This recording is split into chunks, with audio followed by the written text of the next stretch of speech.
as well as, the kind of stern way. So we'll look at these two sections.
So now 155, I'll read that again.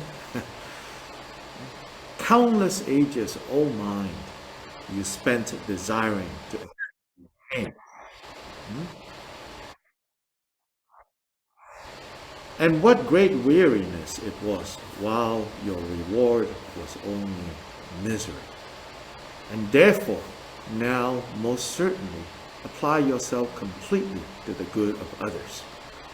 The Buddha did not lie in what he said. You'll see the benefits that come from it. So 155 to 156, Shantideva is saying to us, like, you say to your mind, you say to yourself, you say to your mind, how long, how much, have we exhausted ourselves, driven ourselves to this weariness in seeking what we want. But yet, all it has led to is basically misery. Stop that already. Instead, now apply yourself completely to the good of others. Again, like, we should not start with this like heroic, your theme song comes on, that kind of like the good of others with a lot of expectations and, oh, I'm going to work for the good of others, and then something goes wrong, then you're completely defeated. Oh, I cannot. A lot of times, when this thing about working for the good of others, or even just praying for the good of others, then we have a lot of expectations, And of course, with these expectations, a lot of disappointments. Then we become defeated. Here, as we have seen again and again, Shantideva has ways of telling us, you start exactly where you are. If you have increased one moment of being considerate to others, and out of this motivation of bodhicitta, then it has made a great difference. And so don't forget, right, throughout this whole book, all these skillful things that he is recommending that we do, all these skillful emotions that he's recommending that we cultivate, all this consideration, all this, all these like being considerate, all of that. He says, yeah, there are the acts themselves that are generally beneficial, we call virtues, but they're not fully so until it comes from the motivation of bodhicitta. So bodhicitta underlies, right, this whole text, this whole book. So likewise here, and therefore now, 156, most certainly apply yourself completely to the good of others. And this is bodhicitta that we're talking about. Because it's easy to mix this up with what other people are generally saying about the good of others. These days, it's good, there are lots more and more people in the world saying, we have to think of the good of others, we have to think of the good of others. Yeah? Whether it's with like climate change, whether it's with like unstable politics and things like that. Yes, of course, those things are for the good of others. But don't forget that for Shantideva, he's talking about the specific way in which the Dharma is talking about the good of others. These two goods are not in competition, okay? The general kind of non-Dharma good. It's not necessarily in conflict. I'm not suggesting that they are in conflict. What I am reminding myself and you is, remember that when you read in Shantideva, when he talks about apply yourself completely to the good of others, remember that he's talking about bodhicitta, actualizing bodhicitta, practicing bodhicitta, generating bodhicitta, actualizing bodhicitta.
Yeah. So to put it in another way, which is to say, the grand language, the grand expression that is used in Dharma texts about working for the benefit of others, right? Here, completely apply yourself to the good of others, right? If you let this kind of grand language be transferred to like reducing plastics in the ocean, cutting carbon emissions, you will be very disappointed very quickly because you will not succeed. Then you will feel so defeated. But this grand language, when it is of apply yourself completely to the good of others, this is most certainly important. Buddha did not lie. You will see the benefits. If you understand that this is talking about uprooting the causes of confusion and suffering and unhappiness within your own mind, within your own heart, and do it sincerely as the best way to bring good to others. And if you're able to do it that way, no disappointment. You can do it. We can do it.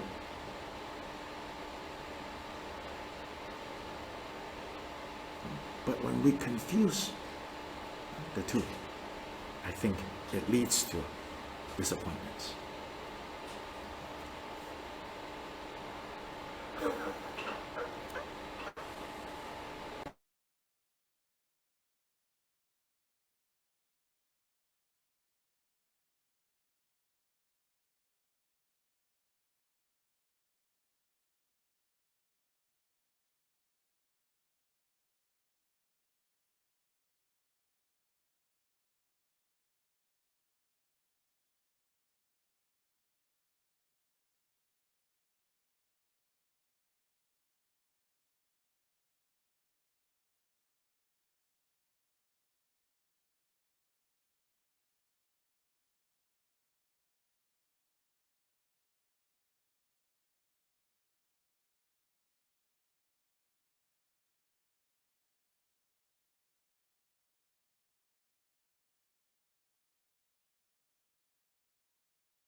Here, I'll show you what's going on.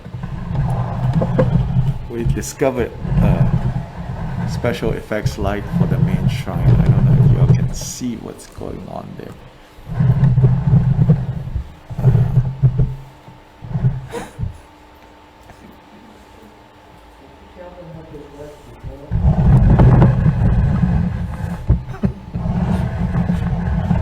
I don't know if you can see.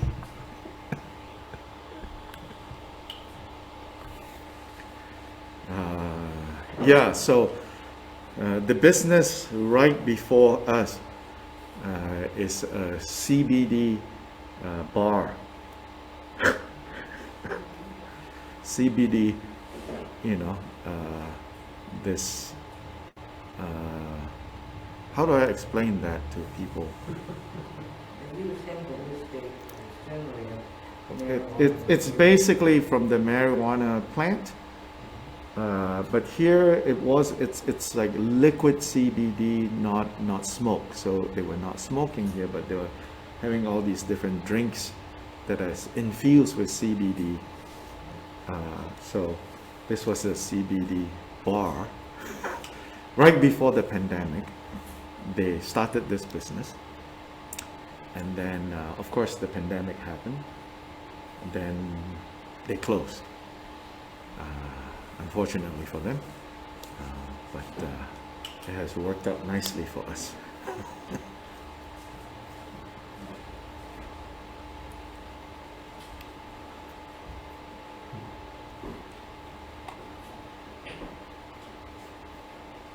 Okay, the red is stable now.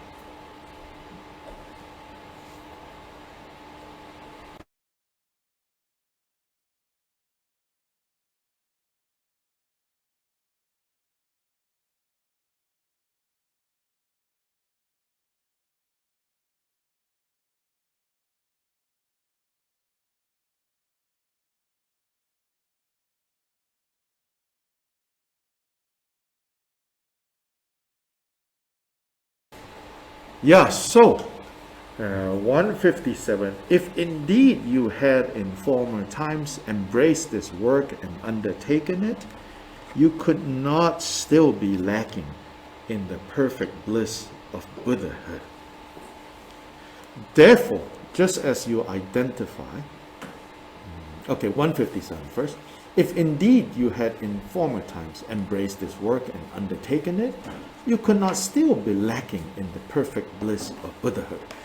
So here, in a way, Shantideva is kind of slightly making fun of us and said, hey, if you truly, genuinely adopted bodhicitta in previous lifetimes and put yourself to that work, by now you should be Buddha already.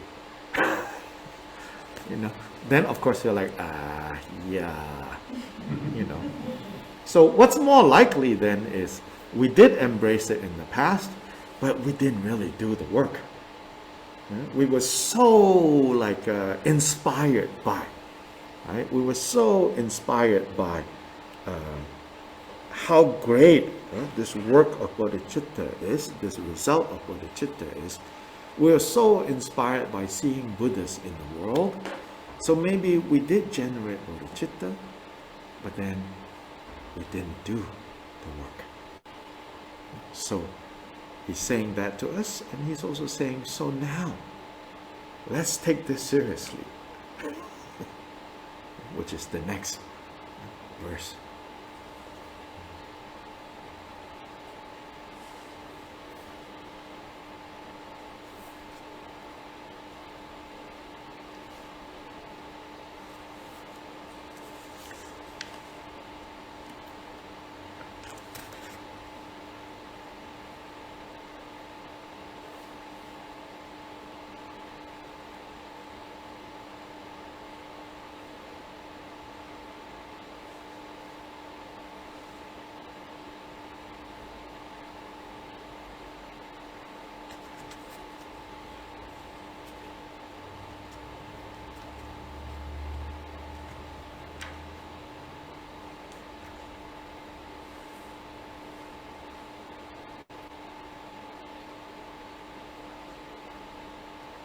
So 158, he says, so think about this. So he has brought up this point before. Now he's reminding us.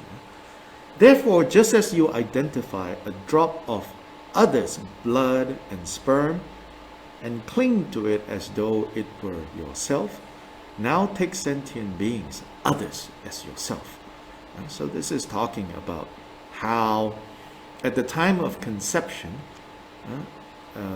a sperm from your father and the ovum, the egg from your mother, when these two came together, you latch onto that and say, I.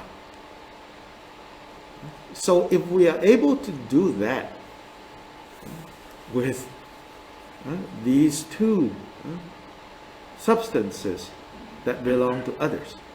Surely we can take sentient beings as ourselves as well. So here is talking about, in this way, enlarging our sense of self. Now, I have to say that the general Buddhist style or the general advice that the Buddha gives is give up self-grasping. But the Bodhisattva style, which the Buddha also taught, sometimes uses a different language to come to the same point. It is about giving up self-grasping. But it comes to this point by also teaching us to enlarge the sense of self so that it is not so narrow, it is not so tight. It is not saying, go and collect other people's suffering. And some of us, have the kind of feel like we have to do that. To go collect other people's suffering. The Bodhisattva way is not saying that you see all others as yourself. It's not saying go collect other people's suffering. It's saying don't have a sense of self that is so tight, so limited. Try to view others as self. Start with, as I mentioned some time back, 100-meter parameter, or just 100 feet. Consider wherever you are, this mandala that is 100 feet wide, that whatever comes into this mandala of 100 feet wide, you deliberately train. Oh, they are me. They are me. They are part of this mandala. They are part of the Pure Land in which I am at the center. Here I'm at the center is not egotistical, I'm at the center. Here I'm at the center is the one is making the point that whatever we perceive as good or bad in this mandala, whatever that we agree that is good or bad in this mandala, guess where that comes from? The one at the center. Can't blame the ones at the periphery. In fact, it's not even recommending that you blame the one in the center, then that will be misapplying the Dharma. But it is saying, don't forget, whatever we perceive to be agreeable, disagreeable, good or bad, within, just be realistic, 100 feet mandala. 100 feet, too much, 10 feet. Understand to be coming from here.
Yeah, sometimes in some tradition,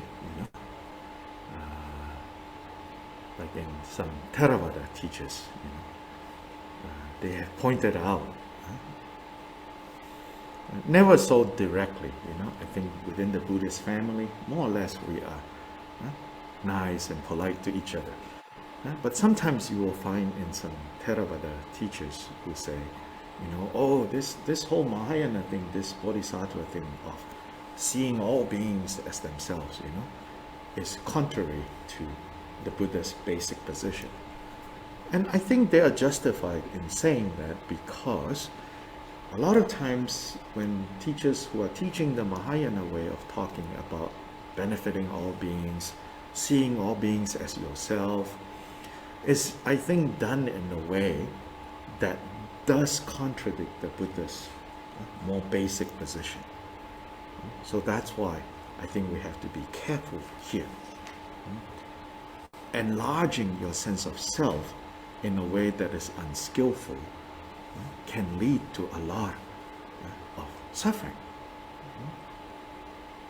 So like thinking, oh, everything is me, Then when somebody cuts a branch of a tree, you have become so sensitized, right? And you will suffer. And that suffering is not skillful. So it doesn't mean that. And so I think this is important to not miss this point.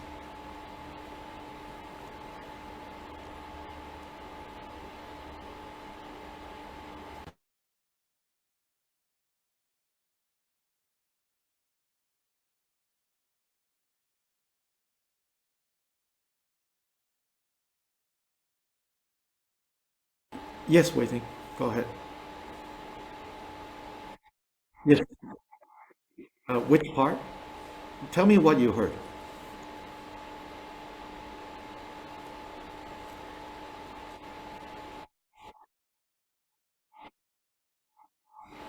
Yeah, okay, so briefly I said, sometimes you might, can you hear?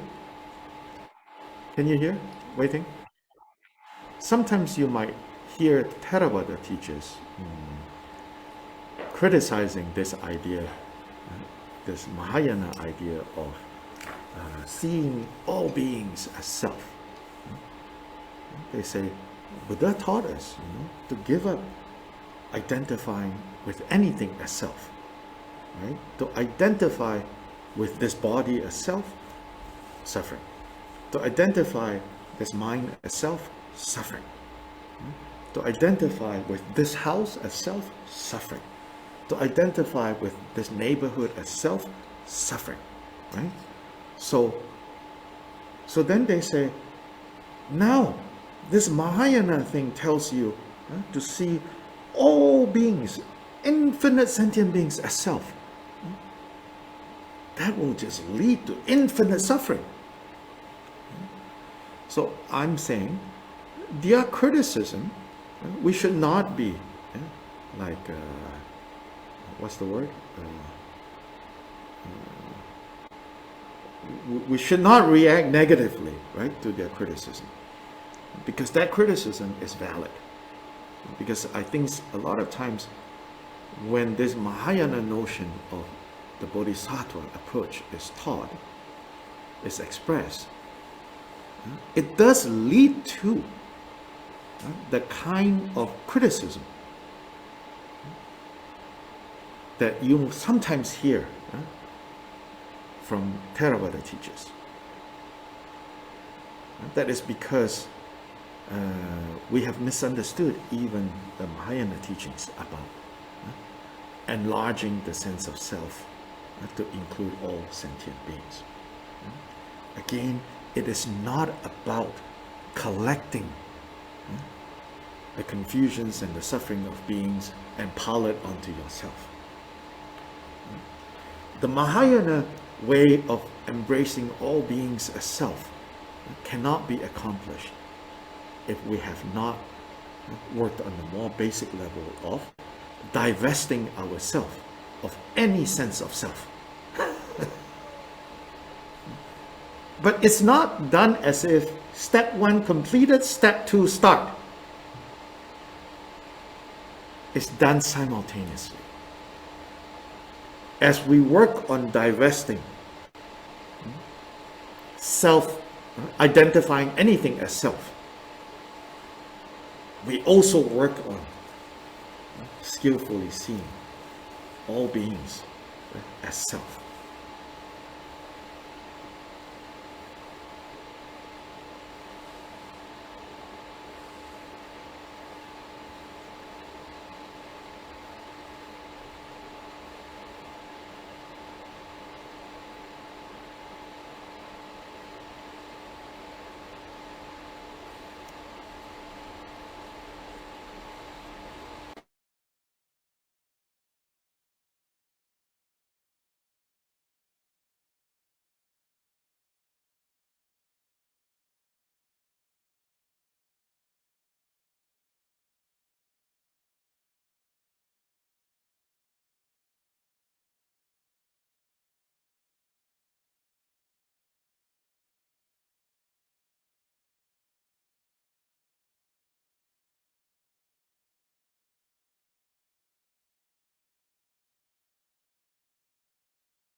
Thank you. 159, he says, now you should spy on yourself and see what you have, and then steal it, take it away, and use it to benefit others. So now he's back to the exchanging self with other. He's saying, pretend you are not you, and do a survey. Look at your house, look at your body. Start with your body, it's the most immediate. Then look at your house, look at your possessions, and say, what can I steal from this house? What can I steal from this person to go benefit others?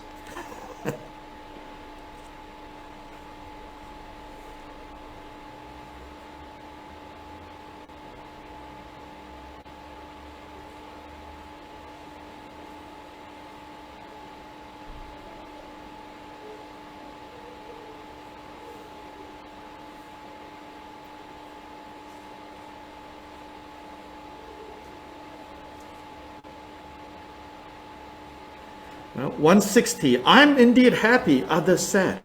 I'm high and mighty, others low. This is not a statement coming from pride. It's just saying, see how things are going so well for me, and they're not going well for many others. I'm helped while others are abandoned. Then again, now switch and say, I should be jealous of myself. So in a way, it's saying, to me, what this is kind of strongly saying is, can you see how well you are, how privileged you are? Be thankful, not necessarily sort of be jealous, but be thankful, like as they say, what was it, I thought I was not doing so well, because I only have one shoe. Until I saw, someone else who has only one leg.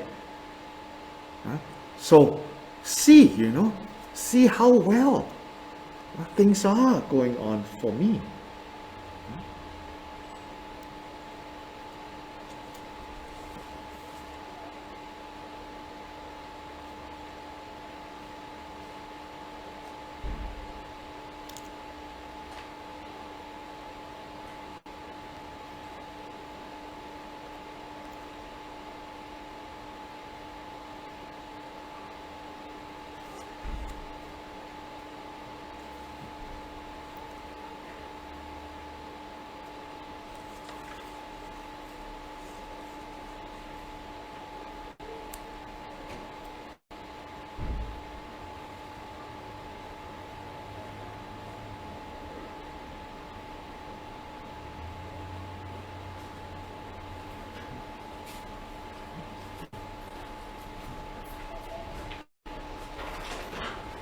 Now, 161, it says, happiness, fulfillment, these I give away to others.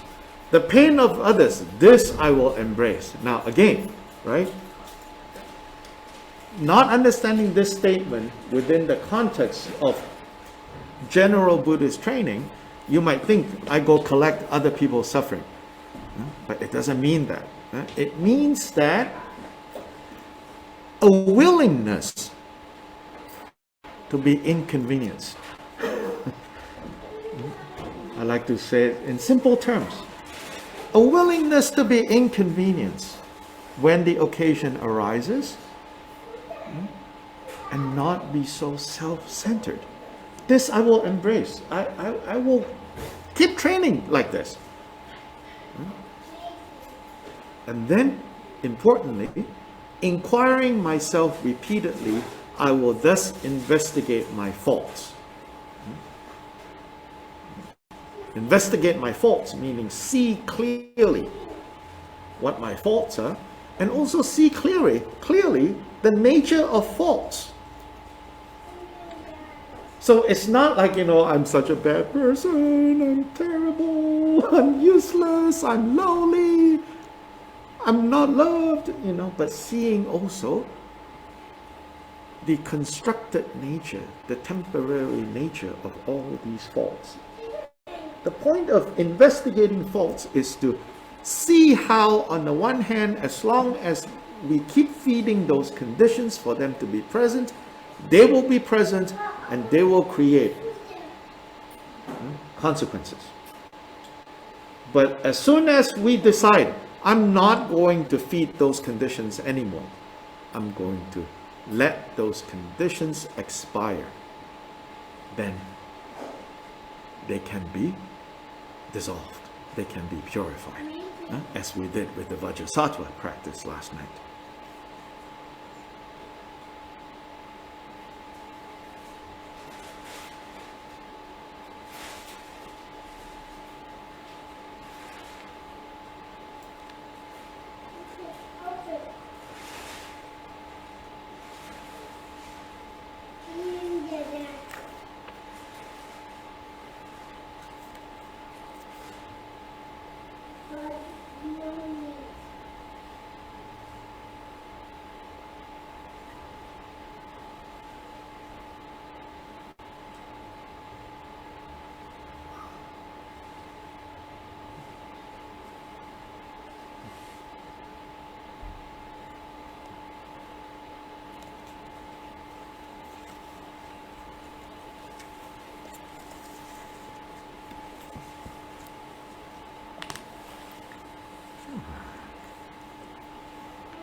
Yes, so today we will end here.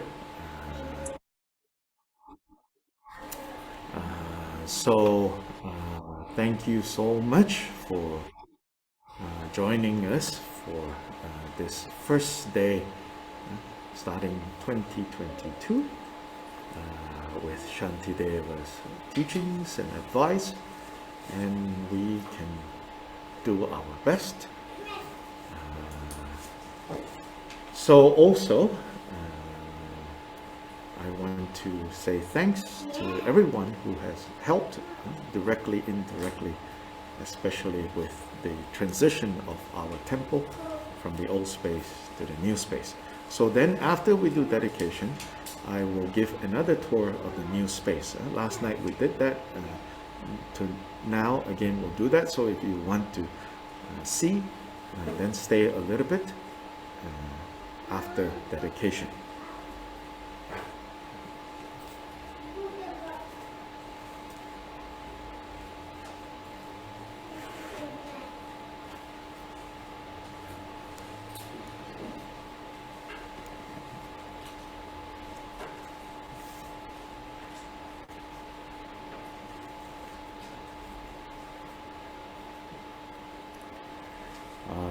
Then also for this morning, so those of us here who are at the temple, we are going to have brunch together, and I want to thank and acknowledge what Joyce in Arkansas has sent us for this celebration, Jason in Malaysia, Omar in Mexico, this little brunch celebration. So in terms of this space, we hope this summer we can do a bigger and safe opening ceremony for our new space.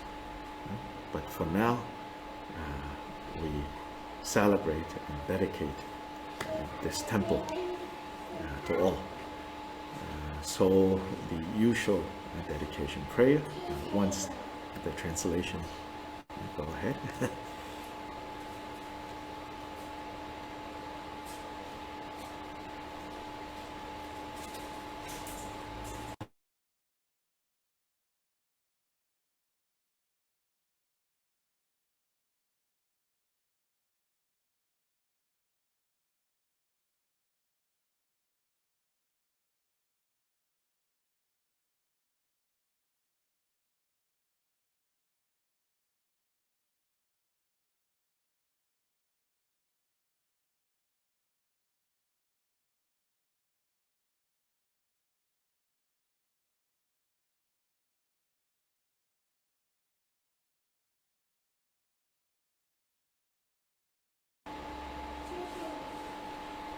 Chanju sem chorim hoje mage banan kye gyuji ke banyam ba me baya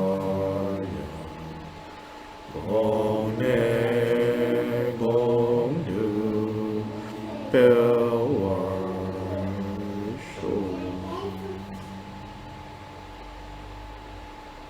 So, as I said, I'm going to give a tour for those of you who want to see on Facebook or on Zoom. So, then at the temple, you all can set up the brunch. So, give me 1 minute. Those of you who are joining us virtually, let me give some orders of what to do here.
So let's do this tour. Let's see how we orchestrate this. Oh, hello. Hello, hello. So let me take this. Take this. This. Okay. Let me see. Oh, okay. So here, what do I have to do? It's so okay. So here, video settings. What is it set as now? It's a mirror. Yeah, it's so it needs to be unmirrored. Yeah, unmirrored, and then it's easy Okay, to turn. Yeah. Yeah.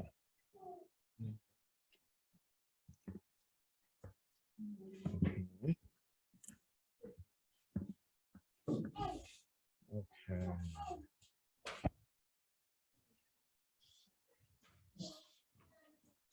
Take away this extension cord.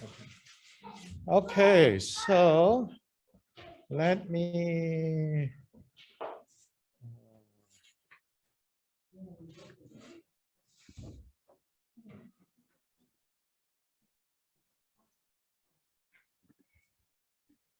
So you guys should feel free to unmute yourself if you have any questions. So I'm coming outside. So this is the outside of the center. Big windows, Kuan Yin, compassion, greeting everyone. There's a yoga center there. Where in Nashville is it? Where in Asheville? It's 10 minutes walk from my house, for those of you who know. It's in West Asheville. So this is the outside. And this is Joe going home to bring his kids for brunch. Right now, our neighbor is empty. It used to be a laundromat. And down there is a restaurant, a gluten-free restaurant called Bimberry Bon. Almost vegan, not completely. It's down there. There's a church over there. And there's a grocery store next door. So actually a lot of parking. And I encourage members to be customers at the grocery store. So parking there, we're not taking advantage. We are customers. So we come in now, enter the center. So once you come in, lots of greenery, lots of plants over here. Yeah, so come in. These are old cigar display cabinets from old drugstores. This one used to be in my house, for those of you who have been doing teachings online with me for a long time. Used to be filled with bowls and tea, and so it's here now. That second one, Urban Dharma has owned it for quite a while, has been in storage. So here, coming straight in. Yeah. So turning over here, that is the temple side, the meditation side. Yeah. That's the meditation side of things.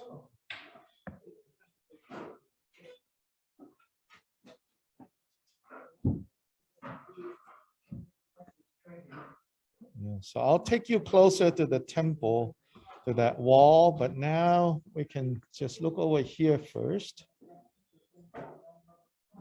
So this is the social library workspace. Our Dharma books.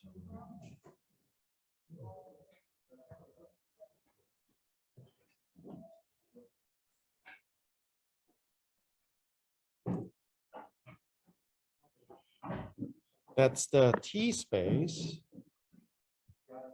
floor seating, couch. That couch also came from my house. Now it's here. One prime window seat.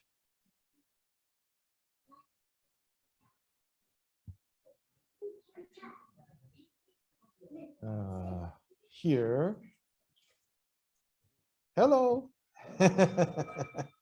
Hi, Sebastian. Hi. And so then this is this room here right now. It's a little messy. We are putting all our mess in there, but eventually that will be like a private space for you to take your phone calls if you're working in there when you get your phone, but also for teachers to meet with students when there's a need.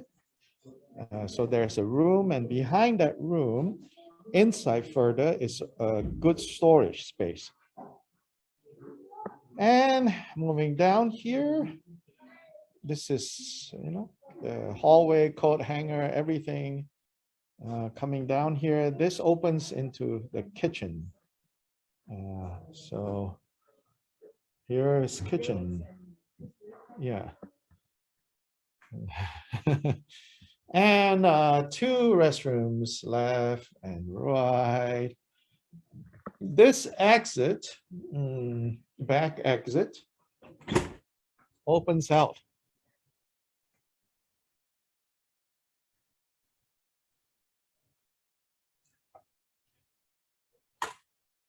So we'll beautify this area with plants, and our muralist Ian says that he's going to also put a mural out here in this big wall. So we need to talk to the landlord.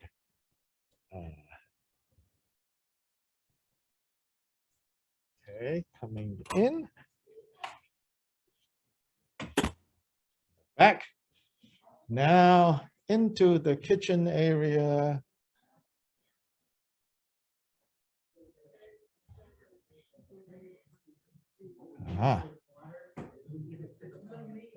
So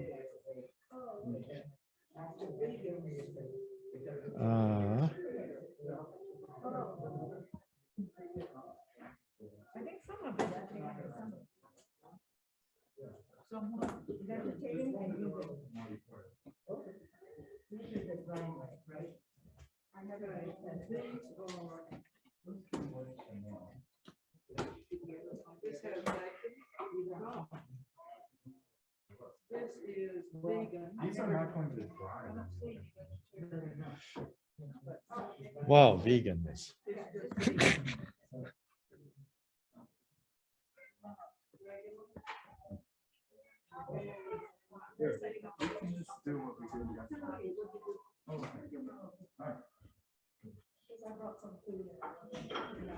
This is our food display. Can someone, two people, carry the throne to the other side so that we're not hovering over the throne?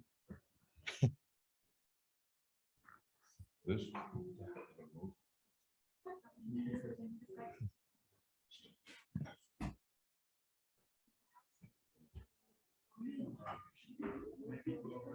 So that is the main shrine here.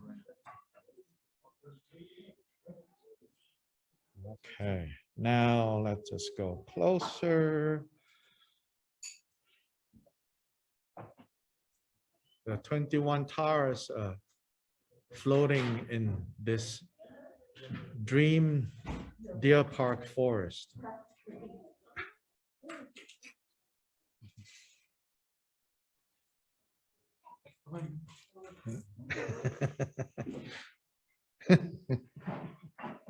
Thank you.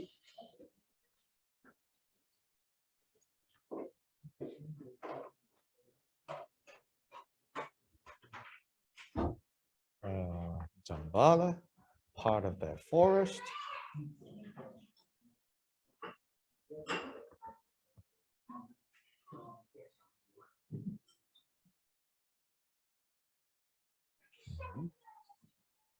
Looking from over here.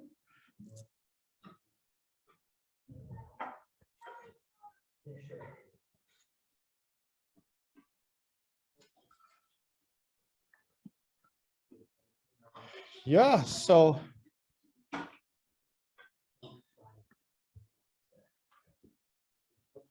that is the new temple.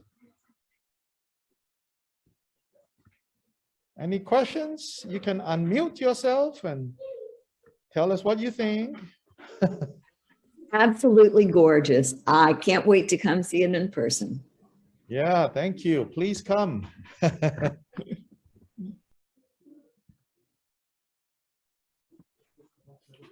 It looks totally wonderful, Dr. Lee. It looks like you've got everything you could possibly need there. Oh, yes.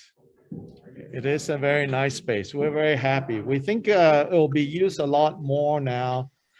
We are also partnering with some local Buddhist groups, and they have enough people, morning people, more specifically, to do morning meditations every day, you know, from 7 to 7:30. And then all the evening slots are taken. And then when conditions are more conducive, yoga, qigong classes will resume here. We might even be adding yoga that is taught in Spanish.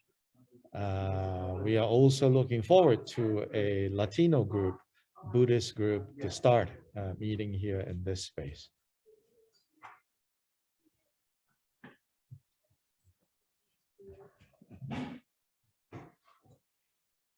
So yeah, so thank you, all of you.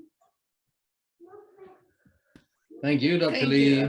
Thank you, Dr. Lee. Okay. Thank you. Happy New Year. Happy New Year. Happy New Year, everyone. Gracias, Dr. Lee. Yeah. Like, Very nice beautiful place. place. Thank you. Cozy. Thank you. Thank you. Thank you, Dr. Lee. Happy New Year. Everyone's help. Happy New Year. Ta-ta. Happy New Year, Dr. Lai. Happy New Year. Feliz año, Dr. Lai. Feliz año. Ta-ta. Feliz año. Feliz año. Gracias. Okay, everybody Feliz wave. año. Everybody at the temple, wave, wave, wave, wave, wave, wave. Happy New Year.